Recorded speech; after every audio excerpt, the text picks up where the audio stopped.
Muchísimas gracias primero por la invitación, América, y bueno, a todos los compañeros y compañeras que están detrás de este esfuerzo, que es un hermoso esfuerzo.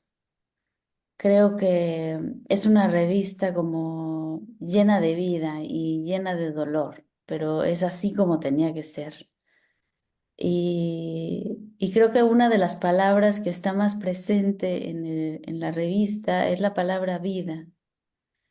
Y hay mucho contenido, es decir, me quedaría corta si me pusiera a hablar como de uno u otro artículo o poesía, pero diré como a grandes rasgos que hay mucho contenido, hay muchas cuentas también, porque también contando lo que hemos perdido, lo que ha pasado, eh, nos remueve y nos impulsa a la acción.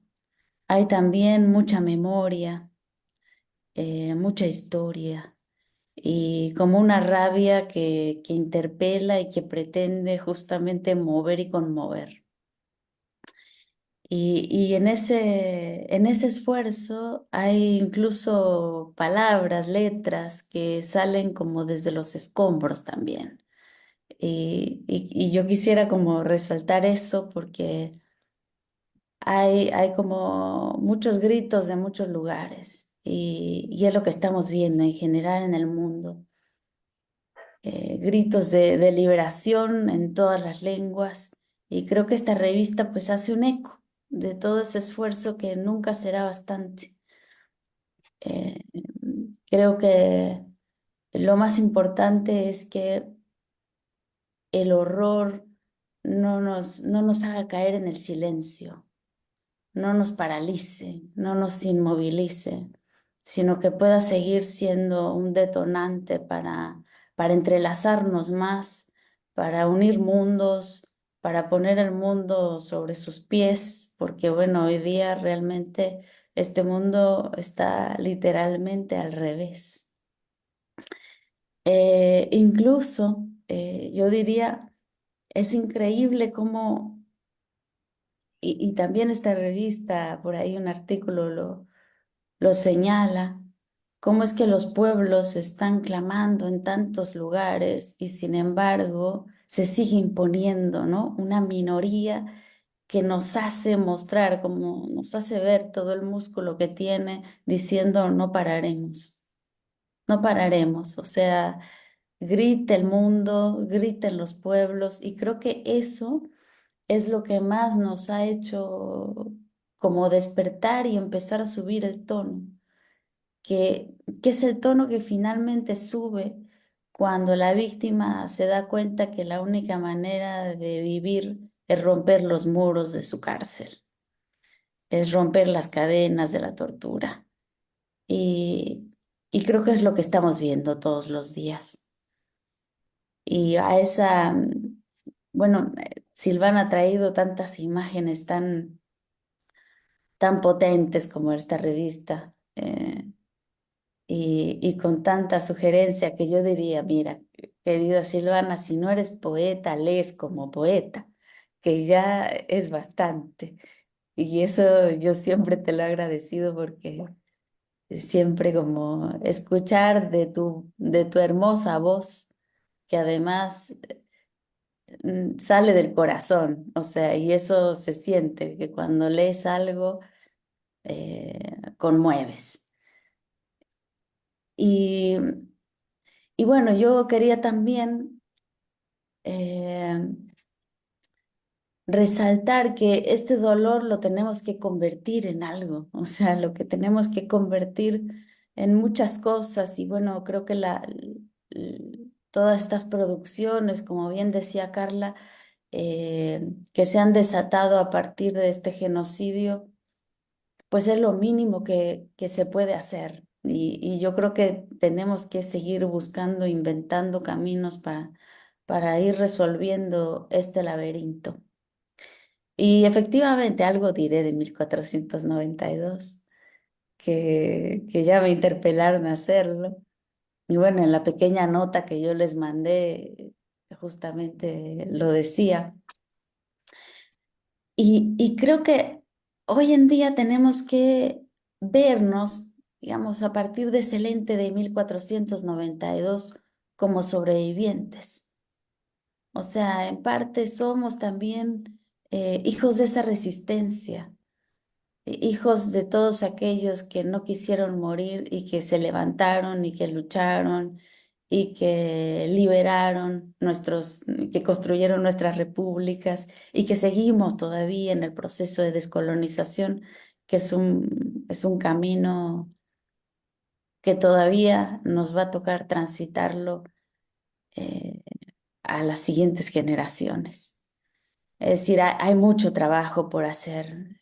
Eh, el nivel de colonización ha permeado nuestro modo de vida, nuestra carne, nuestro gusto, nuestro modo de valorar, de sentir, que, que bueno, tenemos un trabajo muy, muy largo por hacer y, y en parte también es como, creo que ver Palestina es un poco vernos en el espejo de la historia, porque es también un pueblo que está luchando por la vida, o sea, tan simple, tan potente y tan importante como eso. Es una lucha por la vida y, y bueno, a mí yo cada vez como que hablo y pienso en toda esta situación, se me remueve todo.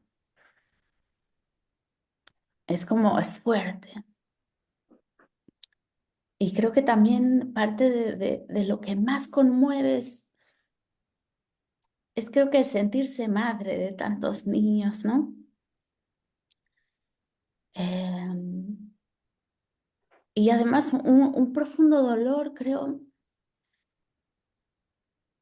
por, por la instrumentalización, o sea, la instrumentalización además de una tradición que tanto ha legado al mundo, porque es una tierra que fue llamada algún día una tierra santa y que ha sido pues profundamente profanada, ¿no? Con esta sangre.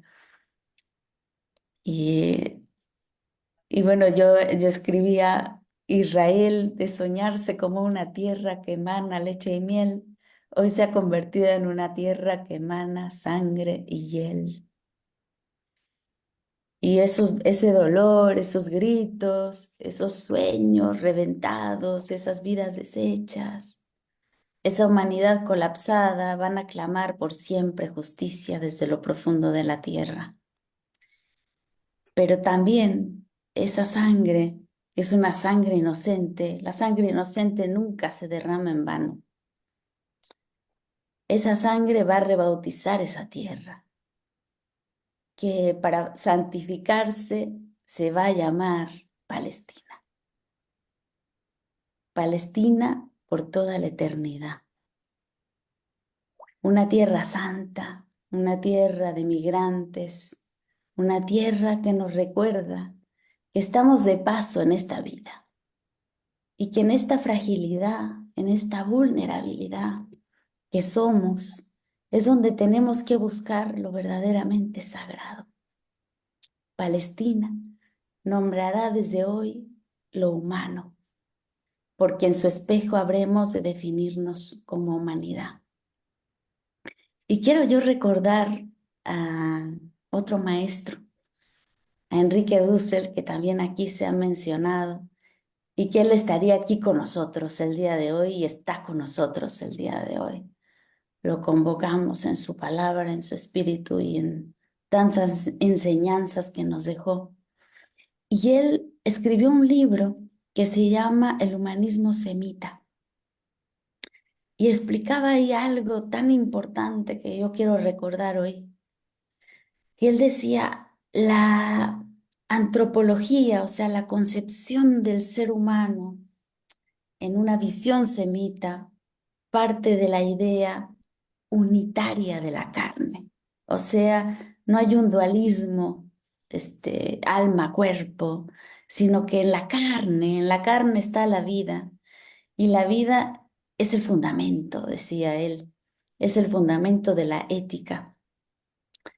Hay una frase que retumba a lo largo de toda la Torá, este libro que se ha manoseado tanto en esta última época y que dice: pongo delante de ti la vida y la muerte. Escoge pues la vida. Y esta ética que tiene su correlato político, tiene su correlato económico, jurídico, es decir, se expresa la cosmovisión, se expresa en una visión de lo político, de lo económico, de lo jurídico. Entiende la justicia siempre como justicia en la carne, pero además no en cualquier carne, sino en la carne del otro, en el dar de comer al hambriento, decía el maestro, en el dar de beber al sediento, en el dar de vestir al desnudo y dar una casa al peregrino. Estos 4 principios se cumplen en primera instancia con el otro, con el ajeno. Se trata de una ética que se hace política, que nos conmina, nos obliga a volvernos prójimos, es decir, a volvernos próximos. Y me aproximo a hacer justicia con el huérfano, con la viuda, con el extranjero.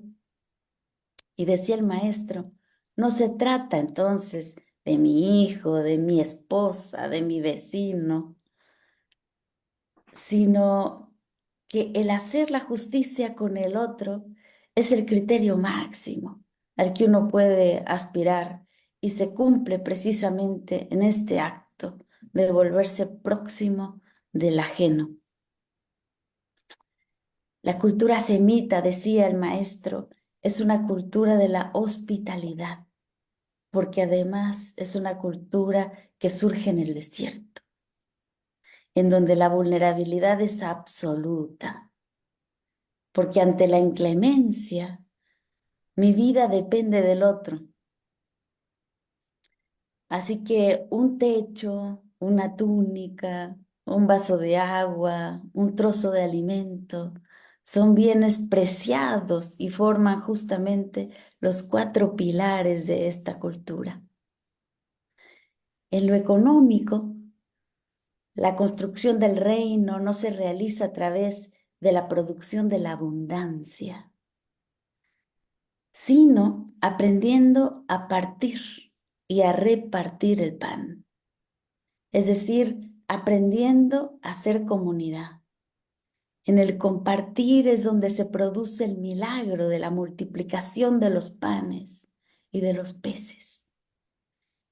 Porque en un mundo egoísta, toda la abundancia no será nunca bastante para satisfacer la avaricia y la codicia. Por el contrario, en un mundo de prójimos, lo poco o lo mucho que pueda haber va a producir comunidad y sobre todo va a producir satisfacción. En lo jurídico, la ley no constituye una última instancia, porque lo fundamental es que la ley contribuya a la reproducción de la vida, porque la vida es el verdadero criterio. Y dice, el Shabbat está hecho para el ser humano y no el ser humano para el Shabbat. Repetía en eco nuestro maestro también. ¿Por qué? Porque guardar el Shabbat es un mandamiento para recuperar el sentido de la vida. Por ello es que se interrumpe el trabajo, se interrumpen las labores cotidianas para dedicarse al encuentro humano, verdadero, al estudio. Y es ahí donde una comunidad se reúne al amparo de la justicia, se cumple el verdadero sentido de la vida. El criterio entonces no es el cumplir los mandamientos, sino que estos están encaminados a reproducir la vida. Y si en algún momento un mandamiento interfiere, es posible y es deber no cumplirlo, porque el espíritu con el que fueron dados es justamente la reproducción de la vida. Por eso desde la cultura semita está claro que la ley está hecha para el ser humano y no el ser humano para la ley. Otro maestro también que queremos recordar, Franz Hinkelhammer, que dedica una obra muy hermosa que se llama La maldición que pesa sobre la ley y que explica justamente este tema y destaca que el fetichismo, es decir, la idolatría, ¿no? El tomar algo que yo he hecho con mis manos y de pronto rendirle culto, ahí se juega ahí la maldición de la ley. Un Dios que exige sacrificio de la vida como cumplimiento de la ley, es un ídolo, es un Dios falso, es un fetiche. El Dios de la cultura semita es un Dios de la vida y que nos llama a una responsabilidad radical. Por ello, el primer mandamiento es un mandamiento que es más bien un llamado al amor. Y yo quiero leerles aquí una cita bien hermosa, ya me voy a poner a leer como Silvano, pero está lindo leer porque así traemos más voces a que nos acompañen. Y esta es una cita de Franz Rosenzweig y a mí me fascina, por eso la comparto con ustedes. Dice así, debes amar al Eterno, tu Elohim, con todo el corazón, con toda el alma, con todas tus fuerzas. Debes amar. ¡Qué paradoja! ¿Es que se puede mandar el amor? Cierto que el amor no se puede mandar. Ningún tercero puede ordenarlo, pero sí lo puede uno. El mandamiento del amor solo puede venir de la boca del amante y dice, ámame. Así pues, el mandamiento es puro presente. Hoy ordena Dios y es hoy cuando hay que escuchar su voz. Pero el amor a Dios debe exteriorizarse en el amor al prójimo. Por ello el amor al prójimo puede ser mandado y debe ser mandado. El mundo es el otro polo hacia el que se afana el amor al prójimo. El prójimo, pues, es solamente un representante. No es que se le ame por él mismo, sino solo porque precisamente está allí siéndome el más próximo. El prójimo es el otro. En última instancia, el amor al prójimo como presente recae sobre todo, recae sobre el mundo. Y termina la cita. La pregunta es ahora, ¿qué significa ese amor? A Dios que se afana al otro y se afana al mundo. El amor a Dios del que nos habla aquí Rosenzweig no es un amor contemplativo, ideal, sino que es una praxis radical, es una práctica, nos invita a la acción desde la responsabilidad hacia el otro ser humano y hacia el mundo en general. Y esta misma idea, que está presente en distintas expresiones de la tradición semita, bueno, Hinkelhammer hace tres citas que son, híjole, muy bellas, ya no sé si me queda mucho tiempo, les voy a leer un par nada más, y que dice así.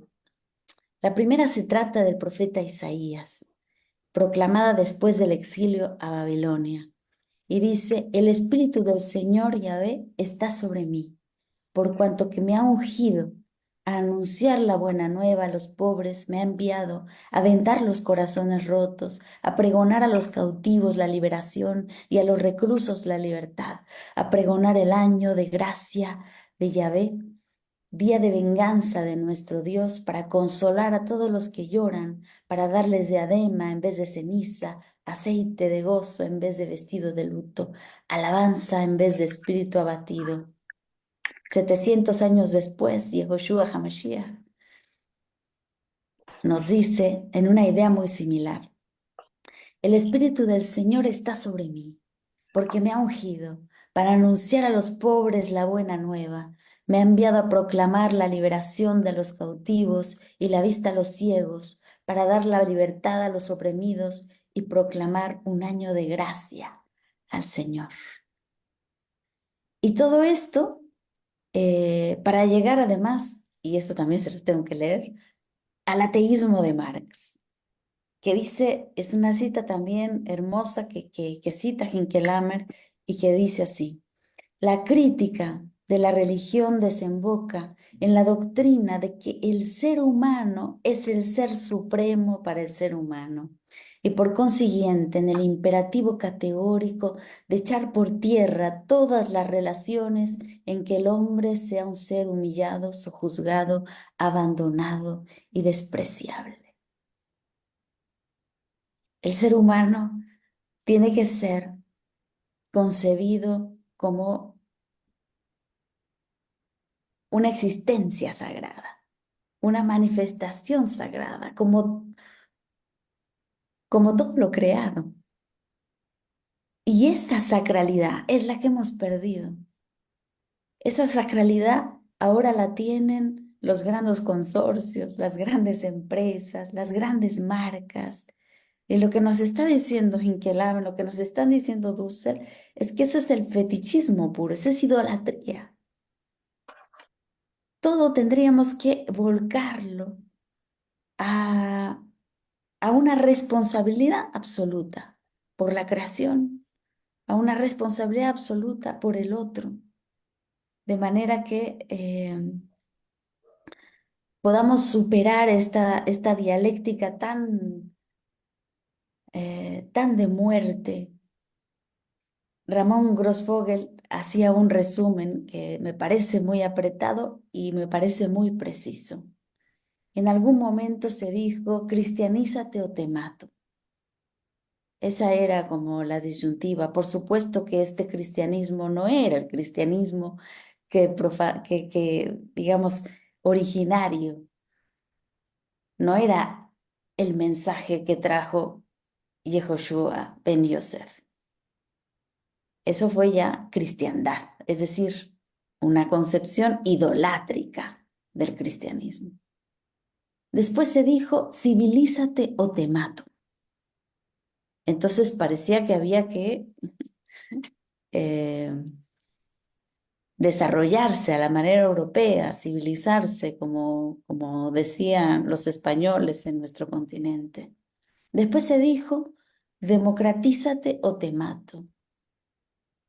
Después, desarróllate o te mato. Y hoy se dice, te mato.